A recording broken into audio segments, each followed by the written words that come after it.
Capítulo 13. No gabinete do ministro. Com as melhoras crescentes, surgia a necessidade de movimentação e trabalho. Decorrido tanto tempo, esgotados anos difíceis de luta, volvia-me o interesse pelos afazeres que enchem o dia de todo ser humano normal no mundo. Incontestável que havia perdido excelentes oportunidades na terra, que muitas falhas me assinalavam o caminho. Agora, porém, recordava os 15 anos de clínica, sentindo um certo vazio no coração. Identificava-me a mim mesmo como vigoroso agricultor em pleno campo, de mãos atadas e impossibilitado de atacar o trabalho. Cercado de enfermos, não podia aproximar-me, como noutros tempos, reunindo em mim o amigo, o médico e o pesquisador. Ouvindo gemidos incessantes nos apartamentos contíguos, não me era lícita nem mesmo a função de enfermeiro e colaborador nos casos de socorro urgente. Claro que não me faltava desejo. Minha posição ali, contudo, era assaz humilde para me atrever. Os médicos espirituais eram detentores de técnica diferente. No planeta, sabia que meu direito de intervir começava nos livros conhecidos e nos títulos conquistados, mas naquele ambiente novo, a medicina começava no coração, exteriorizando-se em amor e cuidado fraternal. Qualquer enfermeiro, dos mais simples em nosso lar, tinha conhecimentos e possibilidades muito superiores à minha ciência. Inexequível, portanto, qualquer tentativa de trabalho espontâneo, por constituir, a meu ver, invasão de seara alheia. No apuro de tais dificuldades, Lísias era o amigo indicado às minhas confidências de irmão. Interpelado, esclareceu.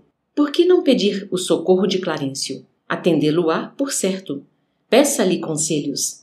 Ele pergunta sempre por sua pessoa e tudo fará a seu favor. Animou-me grande esperança. Consultaria o ministro do auxílio. Iniciando, contudo, as providências, fui informado de que o generoso benfeitor somente poderia atender na manhã seguinte, no gabinete particular. Esperei, ansioso, o momento oportuno. No dia imediato, muito cedo, procurei o local indicado, qual não foi, porém, minha surpresa, vendo que 3 pessoas lá estavam aguardando Clarencio, em identidade de circunstâncias. O delicado ministro do auxílio chegara muito antes de nós e atendia a assuntos mais importantes que a recepção de visitas e solicitações. Terminado o serviço urgente, começou a chamar-nos 2 a 2. Impressionou-me tal processo de audiência. Soube, porém, mais tarde, que ele aproveitava esse método para que os pareceres fornecidos a qualquer interessado servissem igualmente a outros, assim atendendo a necessidades de ordem geral, ganhando tempo e proveito.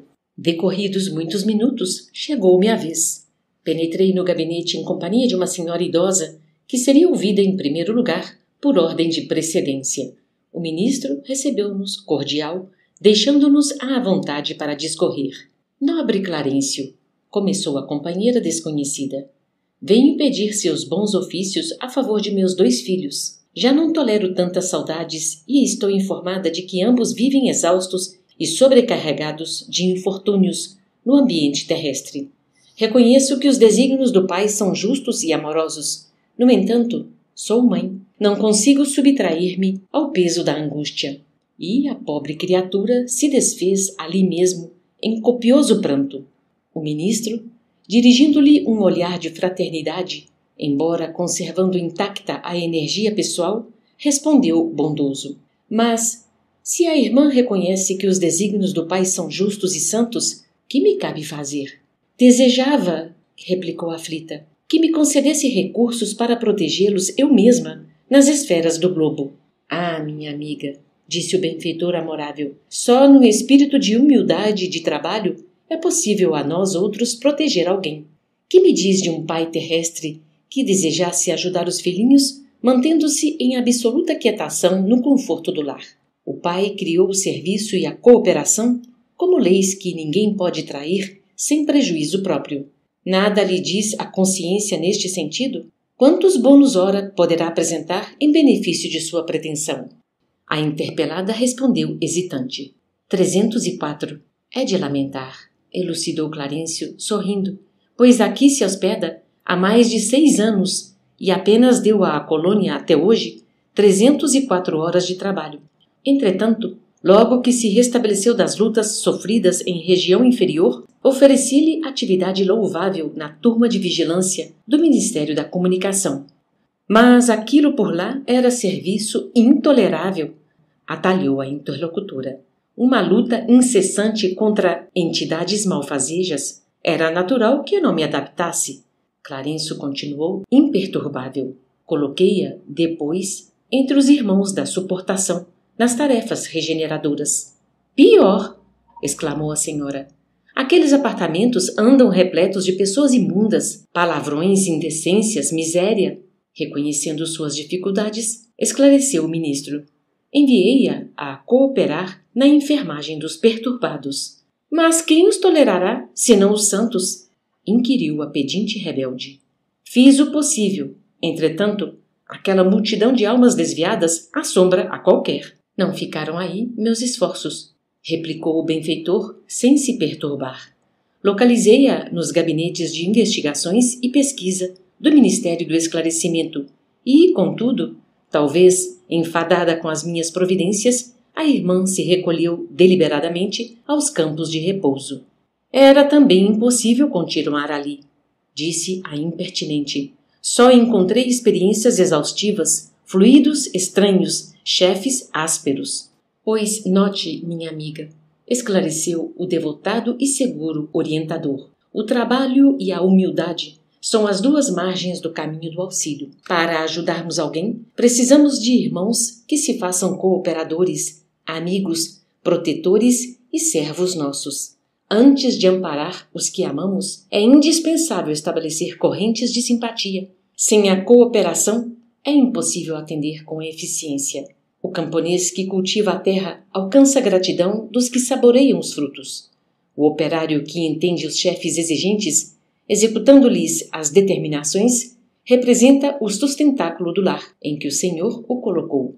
O servidor que obedece, construindo, conquista os superiores, companheiros e interessados no serviço.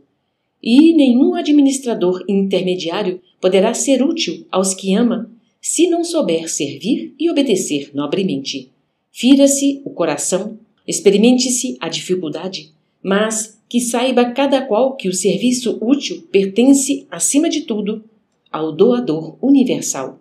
Depois de pequena pausa, continuou. Que fará, pois, na terra, se não aprendeu ainda a suportar coisa alguma? Não duvido da sua dedicação aos filhos queridos, mas importa notar que haveria de comparecer por lá como mãe paralítica, incapaz de prestar socorro justo. Para que qualquer de nós alcance a alegria de auxiliar os amados, faz-se necessária a interferência de muitos a quem tenhamos ajudado, por nossa vez. Os que não cooperam não recebem cooperação. Isso é da lei eterna. E se minha irmã nada acumulou de seu para dar, é justo que procure a contribuição amorosa dos outros. Mas como receber a colaboração imprescindível se ainda não semeou nem mesmo a simples simpatia? Volte aos campos de repouso, onde se abrigou ultimamente, e reflita. Examinaremos depois o assunto com devida atenção. Sentou-se a mãe, inquieta, enxugando lágrimas copiosas. Em seguida, o ministro fitou-me compassivamente e falou. Aproxime-se, meu amigo. Levantei-me hesitante para conversar.